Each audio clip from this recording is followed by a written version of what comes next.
एक माँ ने अपने बच्चे से मार्कशीट मांगी। बच्चे ने मार्कशीट दिखाई जिसमें उसे गणित में 100 में से 90 अंक प्राप्त हुए थे। माँ ने मार्कशीट देखी और उसे जोर जोर से पीटने लगी। फिर बोली, तुम कब से इतने समझदार हो गए? जरूर तुमने 9 के 90 करे हैं। 0 अपने आप बढ़ाते हो। बोल बोल कर बस उसे पीटे ही जा रही थी और बच्चा बेचारा रोए जा रहा था। बच्चा हाथ जोड़ जोड़ कर बोल रहा था कि माँ, मैंने 0 नहीं बढ़ाया, मगर माँ कुछ सुनने के मूड में नहीं थी और उसे बस पीटे ही जा रही थी। 3 साल बाद माँ ने अपने बच्चे से फिर से पूछा कि सच सच बताओ, तुमने 0 बढ़ाया था? बच्चे ने कहा, नहीं माँ, मैंने 0 नहीं बढ़ाया था। माँ ये सुनकर फिर से गुस्सा हो गई और बच्चे को पीट कर चली गई। फिर बच्चा रोते हुए बोला कि दोस्तों, मैंने 0 नहीं बढ़ाया था, मैंने तो 0 के आगे 9 बढ़ाया था।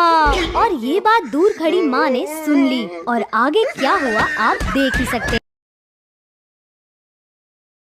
दोस्तों, एक महिला ने अपने जन्मदिन पर 5,000 रुपए खर्च करके फेसलिफ्ट कराई। घर लौटते समय वह एक साड़ी की दुकान पर रुकी और दुकान से जाते समय उसने युवा दुकानदार से पूछा, भाई साहब, क्या आप मेरी एज बता सकते हैं? दुकानदार बोला, मैडम, आपकी एज लगभग 30 साल होगी। महिला ने कहा, नहीं, मैं वास्तव में 40 साल की हूँ। इसके बाद महिला एक रेस्टोरेंट में गई और उसने वेटर से भी वही सेम प्रश्न पूछा। वेटर बोला, आप लगभग 35 साल की होंगी। महिला ने मुस्कुराते हुए कहा, नहीं, मैं 40 की हूँ। महिला जब बस स्टॉप पर गई तो उसे एक बूढ़े अंकल दिखे। उसने अंकल से भी वही सेम प्रश्न पूछा। अंकल ने महिला के सामने एक शर्त रखी। उन्होंने कहा कि यदि मैंने आपकी सही एज बता दी तो आपको मुझे।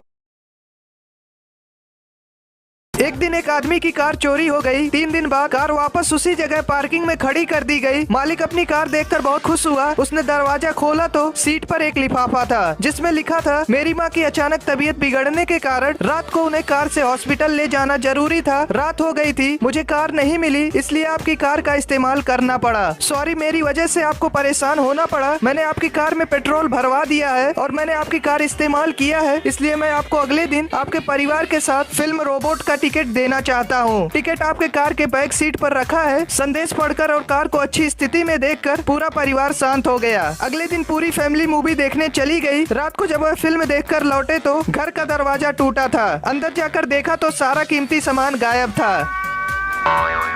एक चोर चोरी करने मंदिर में आ गया। वह गल्ले से पैसे निकालने की कोशिश करने लगा। तभी एक और आदमी मंदिर में आ गया। चोर चुपके से गल्ला वापस रख दिया और पूजा करने लगा। जब आदमी चला गया तो चोर फिर गल्ले से पैसे निकालना चाहा। तभी एक और आदमी मंदिर में आ गया। चोर फिर से पूजा करने लगा ताकि आदमी को शक ना हो कि वो चोर है। आदमी एक जगह बैठ गया और चोर को बड़े ध्यान से देखने लगा। चोर भी आदमी के डर से पूजा करने में व्यस्त हो गया। 1 घंटे बीत गए। चोर पूजा करके नहीं उठा। आदमी भी बैठे बैठे झपकियां लेने लगा। चोर देखा कि आदमी झपकी ले रहा है तो वह उठकर जाना चाहा। तभी आदमी की आंख खुल गई। वह चोर से बोला, मैं 1 घंटे से आपका वेट कर रहा और आप भाग रहे हैं। चोर और डर गया। बोला, बताएं क्या बात है? आदमी बोला, मैंने ऊपर वाले से मन्नत मांगा था कि अगर पूरी हो गई तो मैं किसी नेक इंसान